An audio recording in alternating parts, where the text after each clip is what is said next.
Hey guys, welcome to Source Point. आज हम लोग डिस्कस करने वाले हैं वीज़न ऐसी करंट अफेयर्स जो कि हमारे नवंबर मंथ की चल रही है। तो इसमें हम लोग की काफ़ी टॉपिक कंप्लीट हो चुकी है। आज हम लोग यहाँ पे इन्वायरमेंट की टॉपिक एक और देखने वाले हैं। सबसे पहले फर्स्ट पार्ट हमारा आ चुका है जिसमें कि COP27 एंड क्लाइमेट फाइनेंस को हमने डिस्कस कर रखा है। आज हम लोग एक रिपोर्ट को डिस्कस करेंगे, that is adaptation gap report, and then यहाँ पे methane emission which is one of the most important and very informative articles को हम लोग यहाँ पे डिस्कस करेंगे। तो चलिए स्टार्ट करते हैं। क्लाइमेट फाइनेंसिंग हमारी यहाँ पे कंप्लीट हो चुकी थी। आई होप आप लोग ये लास्ट लेसन ज़रूर देख लिए हो। एडेप्टेशन गैप रिपोर्ट 2022 में अगर मैं यहाँ पे बात करूँ तो सबसे पहले इसकी हेडलाइन जो है वो है too little too slow climate adaptation failure puts world at risk.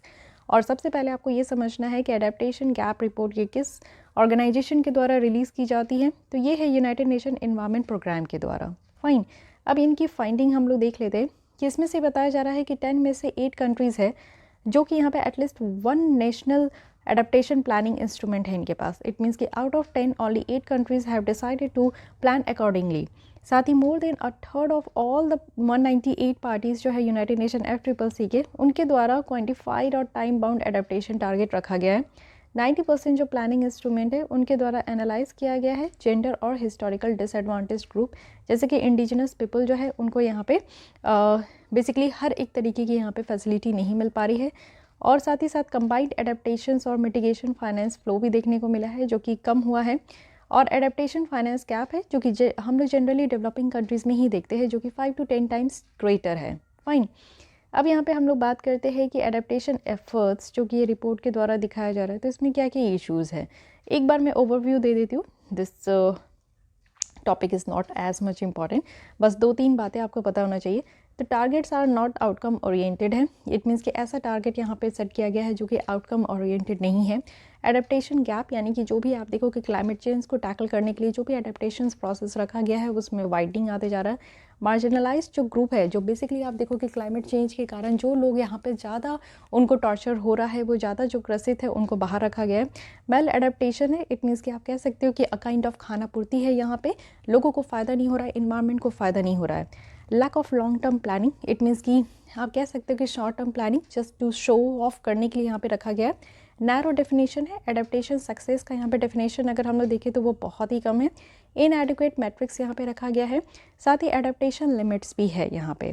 तो ये सारे यहाँ पे इशू बताया जा रहा है। So that is not much important. Important है हम लोग यहाँ पे ऑर्गेनाइजेशन के बारे में समझे।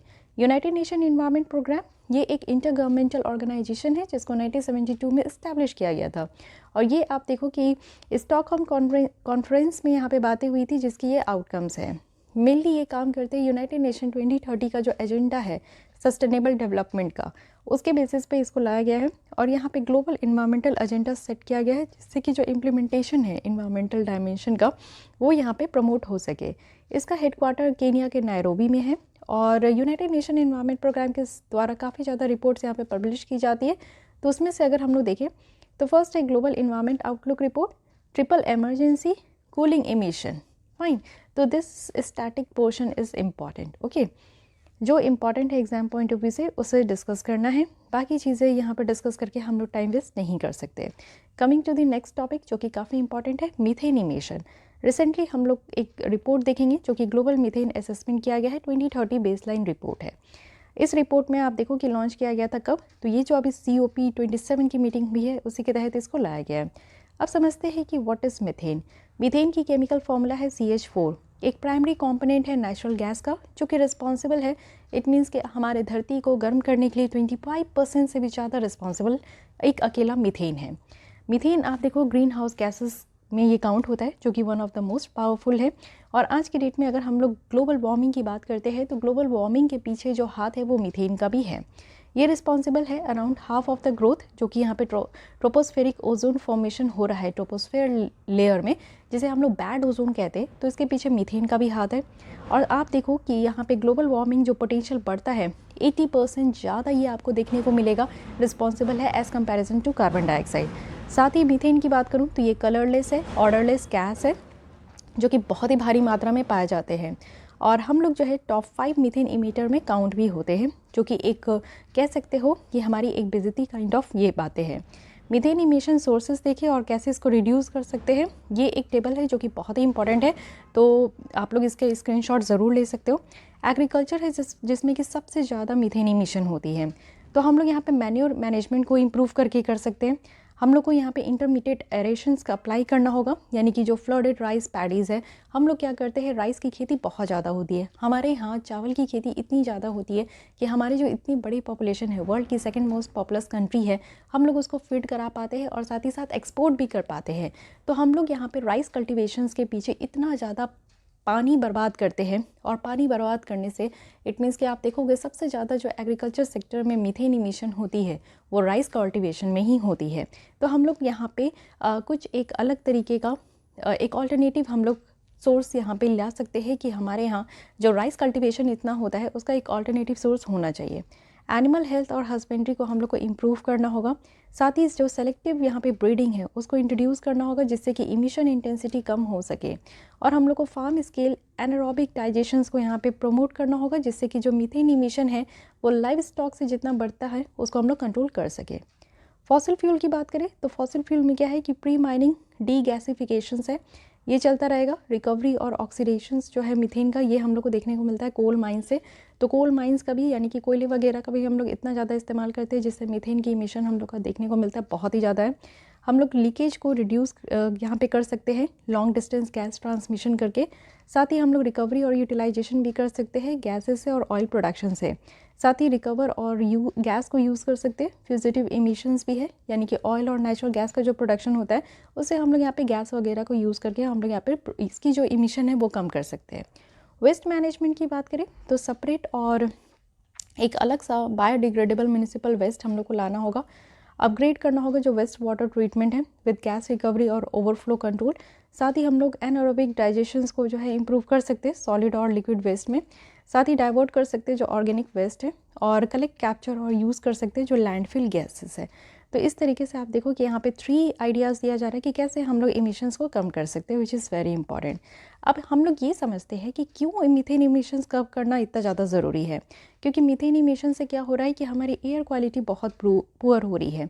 एयर क्वालिटी पुअर होगी तो हम लोग फ्रीली सांस नहीं ले पाएंगे, ठीक है। और अगर एयर क्वालिटी इतनी ज़्यादा बर्बाद रहेगी तो हम लोग वही गंदे हवा को, गंदी सांसें लेंगे, हवा लेंगे, हमारे जो ऑक्सीजन है वो भी पॉल्यूट रहेगा, उसे हम लोग अपने बॉडी के अंदर फिल करेंगे जिससे कि हमारे जो ऑर्गन्स है वो डैमेज हो सकते हैं। साथ ही ग्लोबल वार्मिंग रेट डिक्रीज़ होगा जो कि बहुत ही ज़्यादा इंपॉर्टेंट है। आज की डेट में आप गर्मी देखते हो, अगर अभी समर सीज़न आने वाला है जो कि आउट ऑफ कंट्रोल होता है कि वो एक हम लोग बर्दाश्त से बाहर होता है। साथ ही जो एडवर्स हेल्थ इम्पैक्ट है उसको कम करना है, प्रिवेंट करना है जो प्री मैच्योर डेथ होता है, अस्थमा है, कार्डियोवैस्कुलर डिजीज़ वगैरह होती है, तो ये सारे डिजीज़ भी यहाँ पे कम हो सकते हैं। साथ ही जो क्रॉप यील्ड है उसे इन्हांस करना है।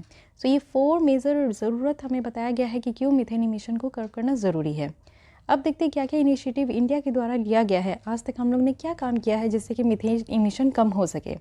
तो हम लोग क्या किए हैं, डायरेक्ट सीडेड राइस, क्योंकि राइस की पैदावार तो हम लोग छोड़ नहीं सकते, तो हम लोग डायरेक्ट सीडेड करते हैं।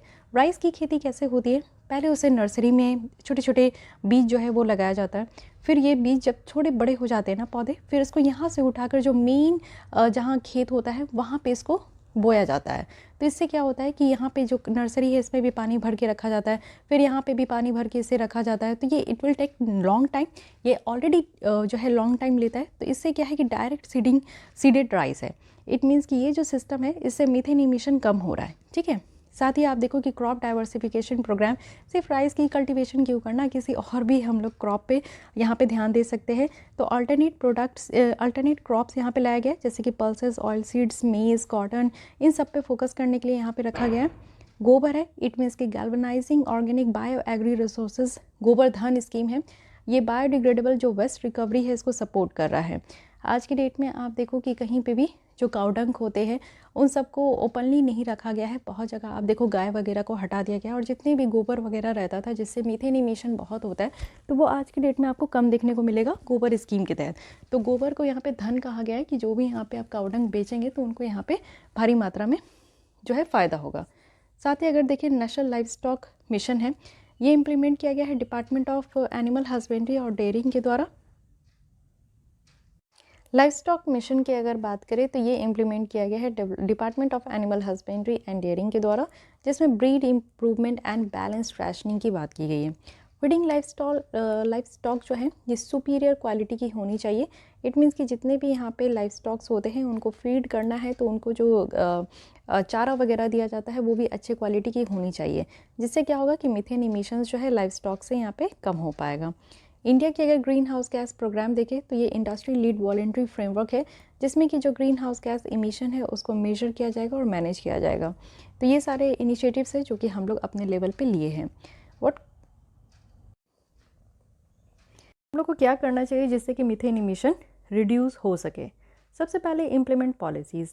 जो भी पॉलिसीज़ हम लोग लेकर आते हैं, जो भी स्कीम्स लेकर आते हैं उसको ग्राउंड लेवल पे इम्प्लीमेंट करना चाहिए, जिससे कि जो क्लाइमेट चेंज का एक वर्स्ट इम्पैक्ट होने वाला है ना उसको हम लोग अवॉइड कर सकें। टेक्नोलॉजी की बात करें तो मीथेन इमिशन जो है वो हमारे इंटायर ऑयल और जो गैस सप्लाई चेन है उसी से ये निकल कर आता है। स्पेशली जो जिससे आप देखो कि लीक होता है, या फिर अगर टेक्नोलॉजी कुछ देखें जैसे गैस मैपिंग लिडार है, लाइट डिटेक्शन एंड रेंजिंग, इसको हम लोग यूज़ कर सकते हैं जिससे कि मीथेन का डिटेक्शन हो कि कहाँ से मीथेन इमिशन हो रही है, तब हम लोग इसको बेटर तरीके से कर्व कर पाएंगे। साथ ही मैपिंग हॉटस्पॉट, यानी कि वैसे जगह को मैप करना है जहाँ पे सबसे ज़्यादा जो है ग्लोबल मीथेन इमिशन होता है, तो उसको हम लोग एरियल सर्वे हो, सैटेलाइट हो, ड्रोन्स के हेल्प से हम लोग उसको डिटेक्ट कर सकते हैं और फिर हम लोग मीथेन इमिटिंग हॉटस्पॉट्स को मैप कर पाएंगे। कोलैबोरेशन होनी चाहिए यहाँ पे, जो कैटलाइजिंग करना है, जो ग्रेटर एक्शंस यहाँ पे लिया जाता है पॉलिसी मेकर्स है, इंडस्ट्रीज़ है, एनजीओज़ के द्वारा, जिससे कि एक कॉमन विजन है उसको हम लोग यहाँ पे आगे बढ़ा सकें मीथेन इमिशन को कम करने में। साथ ही methane as a fuel, methane life span जो हमारे एटमॉस्फेयर में है ये शॉर्ट है। जैसे कि अगर अदर हम लोग ग्रीन हाउस गैस की कंपैरिजन में देखें तो मीथेन जो हमारे यहाँ पे एटमॉस्फेयर में रहता है वो कम समय के लिए रहता है बट बहुत इफ़िशियंट होता है।